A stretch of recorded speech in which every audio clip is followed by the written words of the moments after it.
Okay everyone, welcome back. Today we have the Ryobi 46-inch fully electric lawn tractor. I've had this tractor for about 6 months and I've got a full review of what I think of it coming up. So here we can see what it looks like. It does have mounting points on both the front and on the rear of the unit. Pardon my dogs.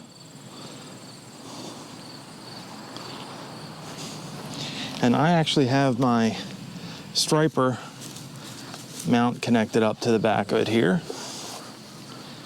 It has a storage area in the back, and it has 2 holes down here, so you could mount something in here. If you have implements that require battery power, you're most likely going to need to have an auxiliary battery, and you could use these holes to mount that back here, for example, for a tow-behind sprayer. We have storage compartments, and in this storage compartment we actually have both USB-C and USB-A charging ports to charge your devices.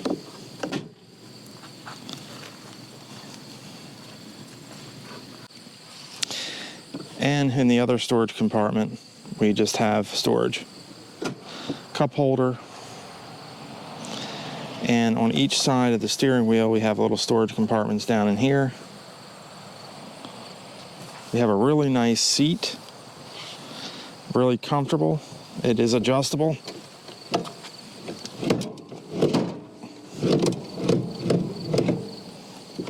So it does adjust, and of course it lifts up.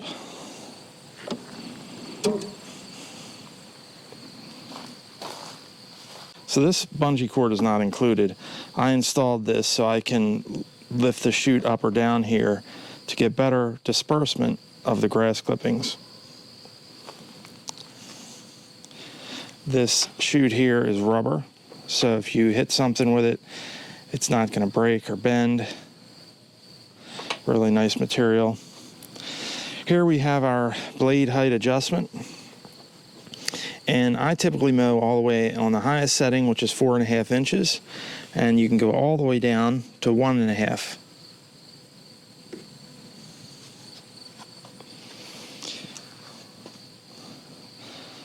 We have, of course, our pedal to move forward, and then the small one there is to move backwards. And we'll get into the controls in a minute. If we look at the deck, it is a steel deck. These are electric motors. So on the 42-inch model, you have 2 blades, or 2 motors, and on this model, the 46-inch model, you have 3. So that gives you a total of 4 motors. You have the drive motor, and then you have 3 blade motors. And the blades themselves are a dual blade system. So this provides a really nice cut quality. So this is each blade. So on this 46-inch model, there are 3 blades, but there's actually 2 on each motor. So you have a total of 6 blades there. And you have your anti-scalping wheels, of course, on the front and rear of the deck.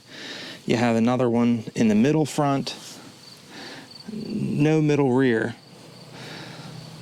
But it looks like a total of 5 anti-scalping wheels.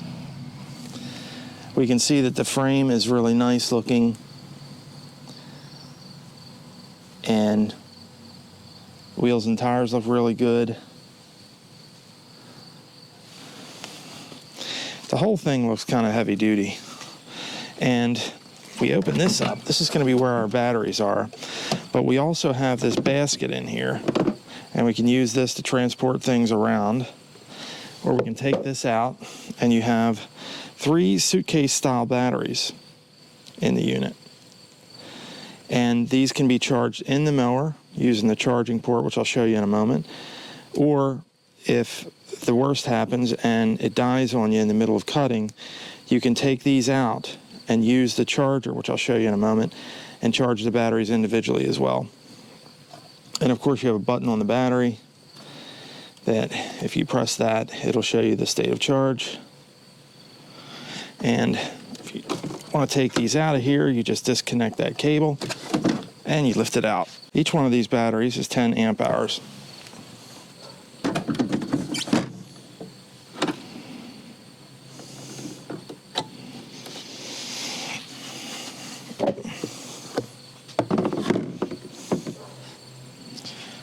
Now, the advertised cutting time is something we'll get into in a minute.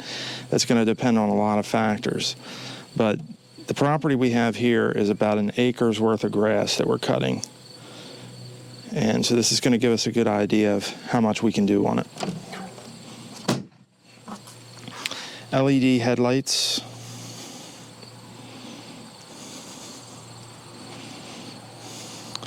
And we have our brake pedal. Over here right now the parking brake is engaged.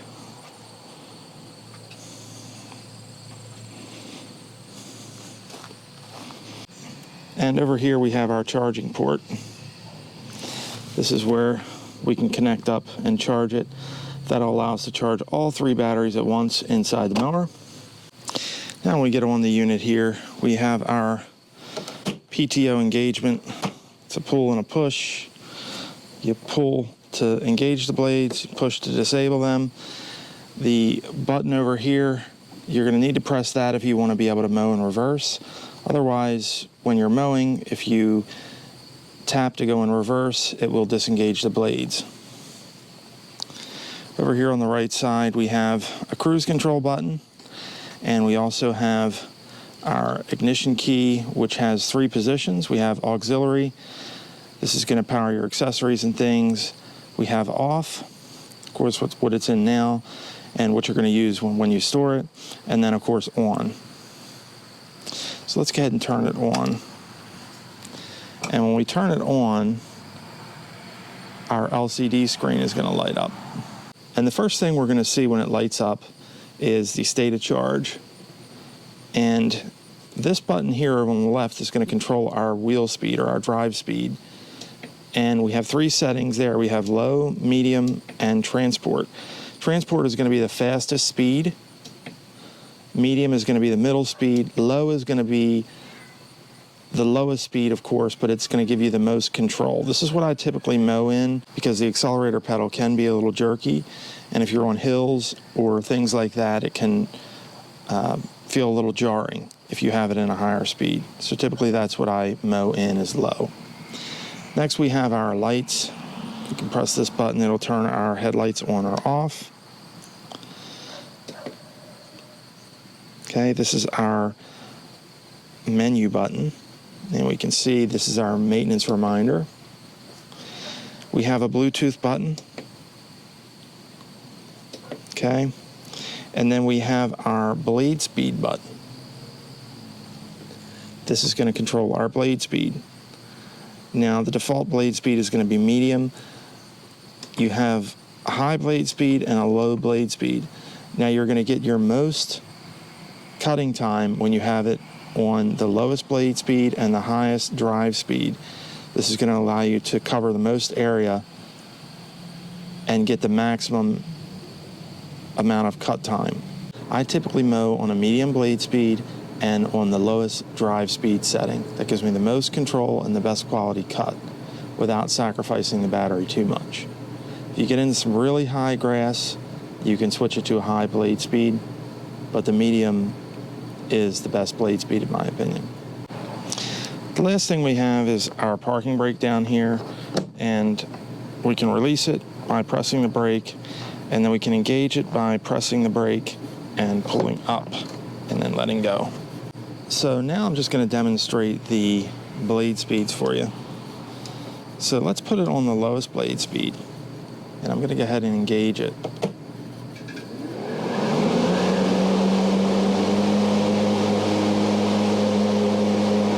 And we'll switch it to medium.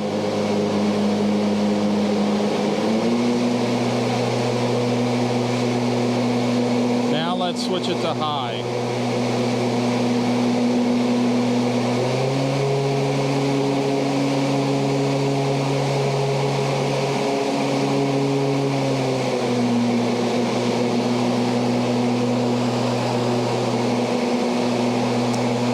On medium, you can see it's blowing the grass blades around a little bit.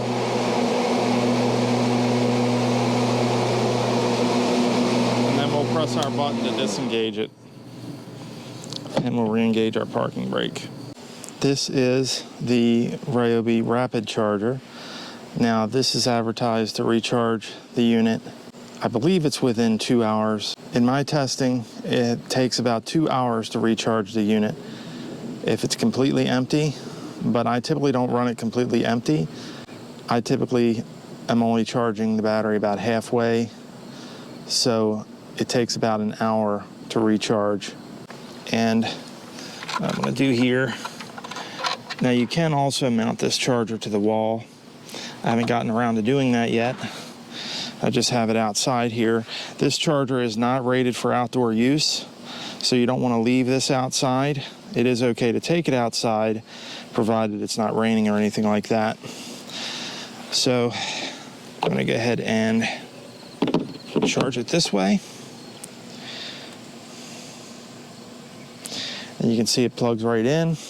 Now the unit is 100% charged, so it's probably not going to charge it at this time. I'll also show you. Now in the event you're stranded, it dies in the middle of cutting, you can take these battery modules out,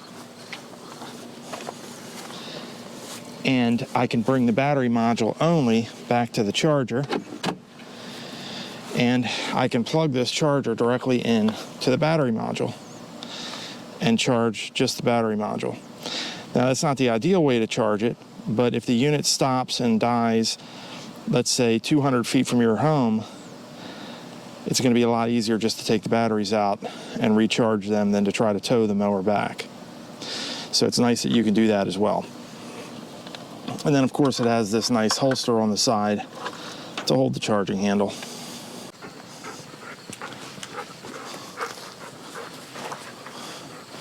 What do you guys think of it?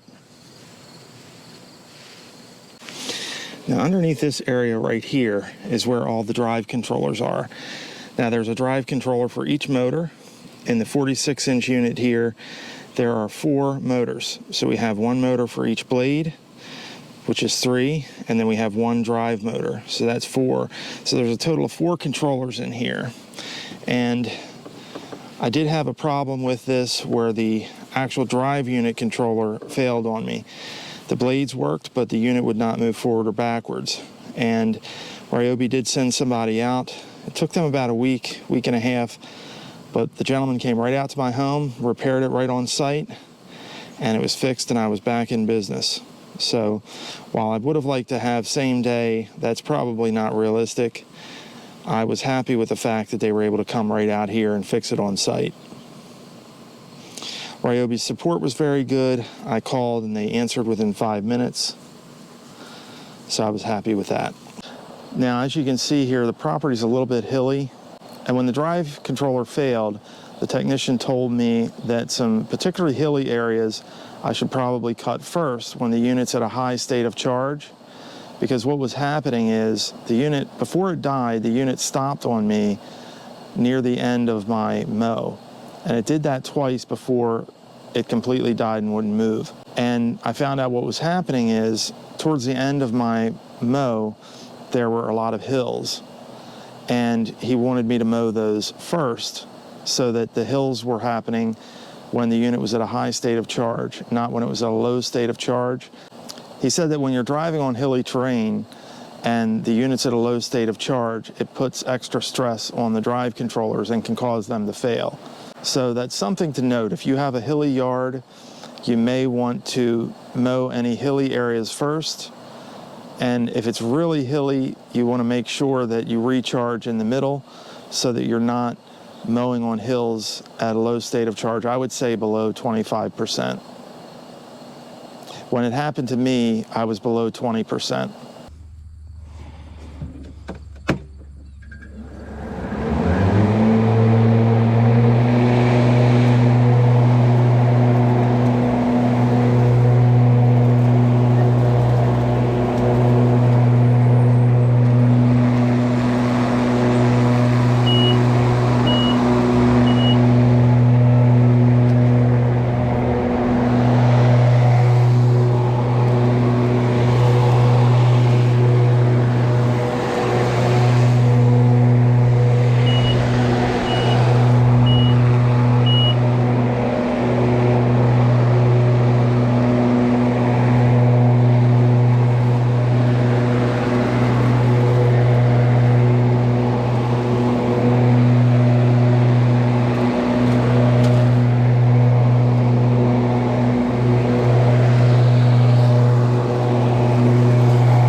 Okay, everyone. So it is a very good lawn tractor. However, I don't think it's going to be for everyone. Now, as I said, we did have one of the drive controllers fail, and it stranded the mower about 200 feet from the house. And first I thought it was the battery, and I took each battery module out, recharged it. It wasn't the battery. It took Ryobi about a week to come out. They were very responsive to my support calls, and the technician did come out and fix it on site. And like I said, he recommended that I cut the most hilly areas first when the mower is at a high state of charge, because when the mower is at a low state of charge, it puts extra stress on the electronics. That's the way he put it. Now, with regard to runtime, I'm able to get between 45 minutes and an hour of runtime with the type of mowing that I do. Now, I'm mowing at fairly slow speeds. I'm striping. I'm going for cut quality. Because I'm mowing slower and I'm mowing on hills, I'm only able to get part of the property done. So what I have to do is I have to mow the front, and then I recharge the unit. Typically, it depletes about 30 to 35% when I mow the front of my property. And then I recharge it, and while I'm recharging, there's a section I have to mow with a push mower. And so I do that, and I do some weed whacking, and then when it's recharged, I finish off the back. Now, if I did put it in the low blade speed, I could cut my entire property with one charge. However, I don't like the cut quality that I get on the lowest blade speed setting. So I choose to do it by sections on the medium blade speed. Now, would I recommend this to others? I think it depends. If you have a hilly yard like mine, I would say you're not going to be able to cut any more than an acre without getting extremely frustrated. I think it would probably do fine if you had a larger property that was straight and flat, because you could go at a much higher rate of speed. So hopefully this has helped you choose whether this is the right piece of equipment for your property. The other thing to note is that if you have implements that require battery power, you're not going to have a place to hook up to 12-volt power on this mower. You're going to need to have an auxiliary battery for those implements. Now, the unit is rated to tow up to 500 pounds. So it's going to pretty much be able to do everything you need it to do. But again, because of the failure that we had with the drive controller, I think that you want to make sure that you're not running it below, I would say, 30% state of charge when you're towing an implement. I would keep it at a higher state of charge to prevent any premature wear. Now, with all that said, it does have a 5-year warranty, so I'm not too worried about it, because I know that I'm going to get at least 5 years of use out of it before I have to pay for any type of repairs. Do you have a Ryobi fully electric lawn tractor? If so, let us know down in the comments section what your experience is. If you don't have one, let us know what you think and if this video has helped you make a decision. As always, folks, remember to like, subscribe, hit the bell, and thank you so much for watching.